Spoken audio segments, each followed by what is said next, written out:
कृष्णाय वासुदेवाय हरये परमात्मने प्रणतः क्लेशनाशाय गोविंदाय नमो नमः। ओम नमो भगवते वासुदेवाय। आप सभी का दिन मंगलमय हो। आइए अब सुनते हैं कार्तिक माह के शुक्ल पक्ष की एकादशी की व्रत कथा। धर्मराज युधिष्ठिर कहने लगे कि हे भगवान, मैंने कार्तिक कृष्ण एकादशी अर्थात रमा एकादशी का सविस्तार वर्णन सुना। अब आप कृपा करके मुझे कार्तिक माह के शुक्ल पक्ष की एकादशी के विषय में भी बतलाइए। इस एकादशी का क्या नाम है तथा इसके व्रत का क्या विधान है, इसकी विधि क्या है, इसका व्रत करने से किस फल की प्राप्ति होती है। कृपया कर यह सब विधान पूर्वक कहिए। भगवान श्री कृष्ण बोले, कार्तिक माह के शुक्ल पक्ष में तुलसी विवाह के दिन आने वाली इस एकादशी को विष्णु प्रबोधिनी एकादशी, देव प्रबोधिनी एकादशी, देवोत्थान देवोत्थव एकादशी, देव उठनी एकादशी, कार्तिक शुक्ल एकादशी तथा प्रबोधिनी एकादशी भी कहा जाता है। यह बड़े बड़े पापों का नाश करने वाली है। इसका महात्म्य मैं तुमसे कहता हूँ, ध्यानपूर्वक सुनो। एक राजा था, उसके राज्य में प्रजा सुखी थी।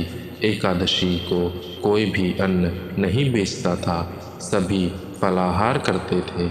एक बार भगवान ने राजा की परीक्षा लेनी चाहिए। भगवान ने एक सुंदरी का रूप धारण किया तथा सड़क पर बैठ गए। तभी राजा उधर से निकला और सुंदरी को देख चकित रह गया। उसने पूछा, हे सुंदरी, तुम कौन हो और इस तरह यहाँ क्यों बैठी हो? तब सुंदर स्त्री बने भगवान बोले, मैं निराश्रिता हूँ, नगर में मेरा कोई जाना पहचाना नहीं है, किससे सहायता मांगूं? राजा उसके रूप पर मोहित हो गया था। राजा बोला, तुम मेरे महल में चलकर मेरी रानी बनकर रहो। सुंदरी बोली, मैं तुम्हारी बात मानूंगी, पर तुम्हें राज्य का अधिकार मुझे सौंपना होगा। राज्य पर मेरा पूर्ण अधिकार होगा। मैं जो भी बनाऊंगी तुम्हें खाना होगा। राजा उसके रूप पर मोहित था, अतः उसकी सभी शर्तें स्वीकार कर ली। अगले दिन एकादशी थी। रानी ने आदेश दिया कि बाजारों में अन्य दिनों की तरह अन्न बेचा जाए।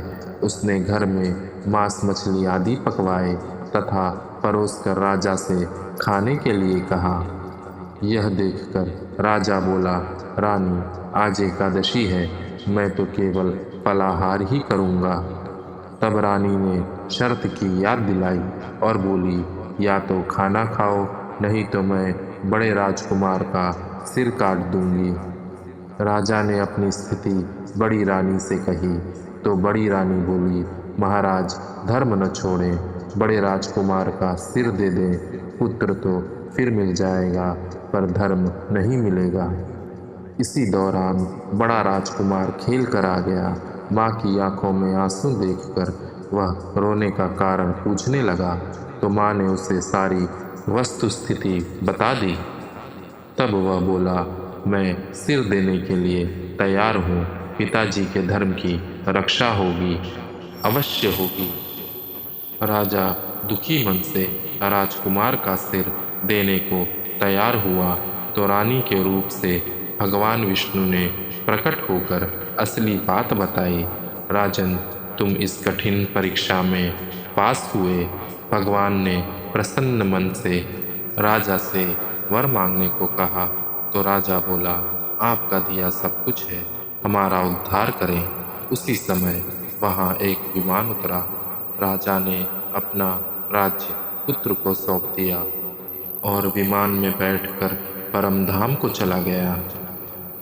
यह थी कार्तिक माह के शुक्ल पक्ष की एकादशी की व्रत कथा।